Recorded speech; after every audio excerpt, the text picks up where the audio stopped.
Hi, everyone, and welcome. Yvonne Heath here, Love Your Life to Death. And we are celebrating National Grief Awareness Day. And when I say celebrating, Patty's already nodding her head because she gets it. I am celebrating the fact that we are having conversations about grief and the fact that if we are grieving, we have loved and we have lived fully. And so someone who has just been a shining example of living life to the fullest and traveling through the deep trenches of grief in many ways, my dear friend Patti Hannath. Hello, Patti. How are you today? I'm great, Yvonne, and thanks so much for having me on here. I'm just delighted to share whatever I can that might help even one soul out there just navigate this a little bit better. Well, and you are, again, once again, I always get emotional talking about this stuff because a lot of times we're talking about, people having been through a journey of grief, and grief never goes away, but the acuteness of their grief, they maybe someone they love died years ago, and yes, you still carry that grief and build your new life around it. But you are this beautiful, shining person who is sharing your journey as somebody. I'm always reading. I don't always comment on Facebook posts and everything, but I read everything, and it's so beautiful. And somebody said to you, the quote, or they said, "Thank you, Patti, for living your life out loud." Because it's like you've lived through anticipatory grief, acute grief, and now it's like chronic grief. And please share a little bit about the journey and your decision to live it out loud, because you are a beautiful gift for doing this. So I thank you, and share a bit about your journey. Yeah, thanks, Yvonne. Well, I know we've got a time frame here, so I'm going to kind of cut to the nuts and bolts of this. And I'm on a early onset Alzheimer's journey with my husband, Joe, who currently is 58. He's now been in long-term care for it was a year ago, August 19th, when I moved him into long-term care. And yeah, I mean, as you say, grief is ongoing for everybody, but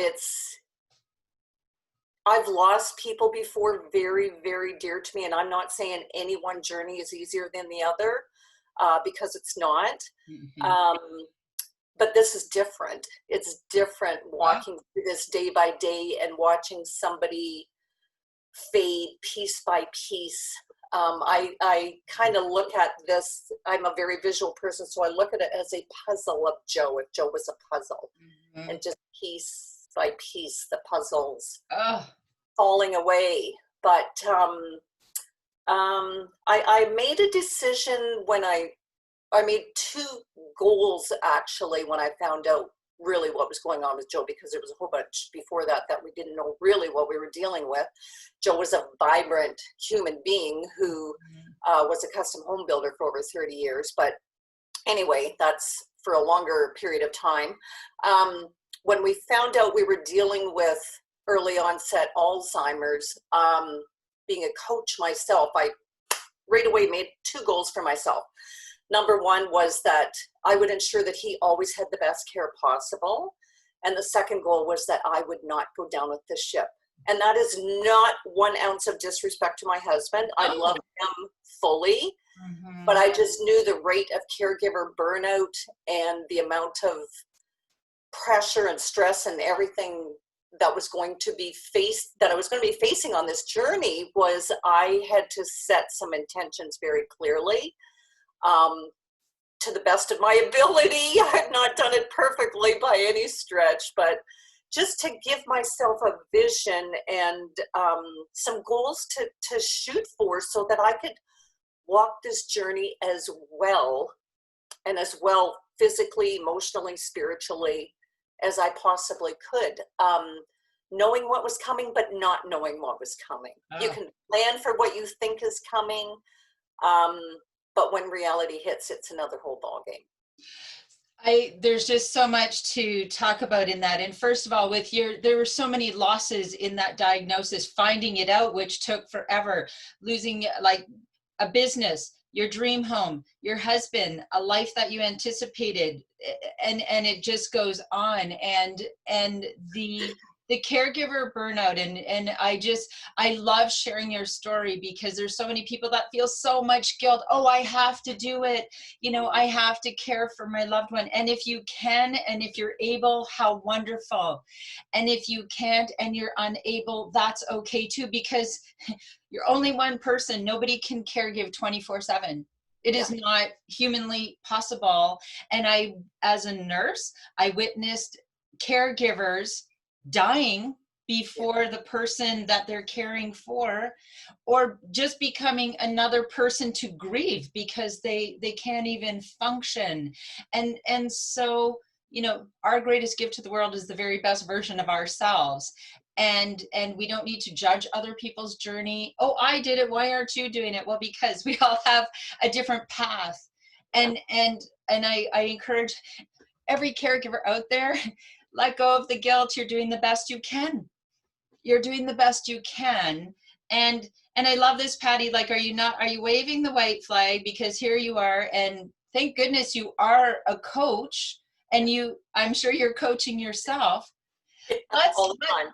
Oh yes, but let's throw all this in, and then let's throw a pandemic on top of it, so you can't even actually visit Joe. Yeah. Come on, world. You know, it's like when I say grief shows no mercy. Yeah. And yet, once again, you have risen to the occasion, and I see you're doing Zoom calls with Joe and doing everything you can. So talk about this new navigating in COVID. Yeah. Well, I'm just going to go back to a year ago when I moved Joe into long-term care. And, you know, I just actually put a post on Facebook recently where I talked a little bit about that and how I was an emotional mess, like incessantly crying uncontrollably because I couldn't believe this was happening. He's a young man, like, yes. He was 57 a year ago, right? Oh. And, you know, but again, I come back to, thankfully, I set the goals at the beginning that I did, because that's kind of been, you talk about a signpost, right? Yeah, holding on to your post, yes. Hold on to your post. And, you know, that was that's my post, coming back to those goals. And I knew I was no longer the person to give him the best care that he deserved. And, you know, put in a little snippet there. He's very content and happy where he is. But after that, you know, I'm certainly not afraid to be by myself or live by myself, but boy, oh boy, I had to do some soul searching and reflection on what life on my own was going to look like now. Yeah. And I spent a lot of the fall and the winter kind of designing, because this is, again, what I do, designing what I wanted my spring to look like. I really wanted to re-engage with life out there again, because it had been pretty consumed for the previous year with Joe and whatever. And I you know, I had this vision of what I was going to create for my life. I was going to buy a kayak. I was going to do this. I was going to do that, you know, and just really create this life that would be fulfilling to me. And then a pandemic hit, right? And then a pandemic hit. Like, I gotta be honest, it really railroaded me for probably 2 months. I spent 2 months really feeling out of control of life in general, as I'm sure many people did. In that first 2 months, Joe was put into isolation with 4 other residents because they thought he had symptoms for COVID. So it was the waiting game for that. And then they found him one morning a little bit unresponsive on the floor and took him by ambulance to emerge. And thank goodness his daughter got there and was in emerge with him. She got there before I did. And when I got there, they wouldn't let me into the hospital. Oh my gosh. Oh. And I honestly, I can just bring myself right back to that. That was in April, I think. And literally standing at the front doors of the hospital sobbing. You're going to make me cry. Like, just standing there sobbing. Anyways, I had to walk back to my car and you're making me cry. Yeah. and leave. Like the answer was no, you can't get in. And I mean, they tried, they honestly did. It's not like it was just carte blanche. They tried to maneuver it. Anyway. So then honestly, a turning point for me in really coming back out of this, because it was a heavy 3 months. I'm very people oriented. I was by myself for 3 months, solely, not seeing my kids, my grandkids. Like that was self is a challenge for anybody. And I just, what was really a turning point for me was when I could finally go and see my kids and my grandkids. Yeah. And I'll never forget that first day of my little 3-year-old Addie running up to me and just, Nanny, because on FaceTimes before this, she would say to me, Nanny, when 6 feet is over, can I come for a sleepover? Your grandies, as you call them, your lifeline. Oh my goodness. Wow.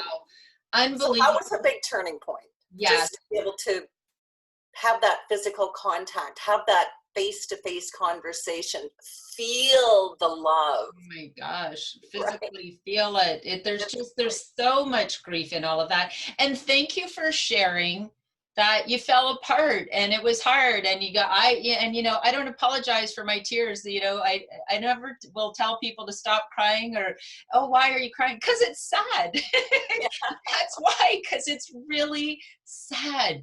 And in all of that though, I always share with people that grief and joy can coexist. And here you have all of this grief. And then the joy is having a FaceTime with Joe, having FaceTime with your grandies. That first time you got to hug them, I bet you that was like one of the best hugs you've ever gotten, right? I didn't want to let her go. and we need to acknowledge and allow our grief, and let's have these conversations and let's live out loud and let in the joy whenever you can. And one of the words I always say, and you said, you intentionally created your village of support. Let's intentionally create those joyful moments. Let's intentionally allow in the happiness. Let go of the guilt and the grief and the shame. Let in the happiness. We're all doing the very best we can. Yeah. And absolutely. that's got to be good enough. Let's stop being so hard on ourselves and judging ourselves, and certainly don't judge other people. Right? So Patti, I love that you are openly, willingly sharing this journey. Where can people get a hold of you? Because you also, you are a professional coach and you help people navigate their lives. Where can people get a hold of you? On Facebook, they can see, or where? At Patti K. Hannath, but feel free to email me. I'll give out my business email, Patti, Patti. At energyleadership.com, and that's KINERGY leadership, all one word, .com. Feel free to reach out. Like if you're in a tough spot and you just need a little bit of encouragement, somebody that maybe really understands, it might be different circumstances, whatever. I'm here to help however I possibly can. And I love you so much for that, because when it comes to navigating life, grief, death, and everything in between, we need many voices, right? We need a village of support. I mean, there's things that I can help people with because of my experience. There are things you can help people with because of your experience. And sometimes it's just that deep understanding. I mean, your journey of having your husband in his 50s diagnosed with Alzheimer's and having to be placed in long-term care. I mean, that is a journey. It's hard to even wrap your head around. And so thank you for being willing to, you are a shining light. You are shining your light in the world, and you are helping others along the way. Thank you so much, my friend. And anyone who would like to, please connect with Patti, because I've known you for years, and you are as authentic and genuine, and your heart is so pure. So thanks everyone. Bye for now. Bye-bye.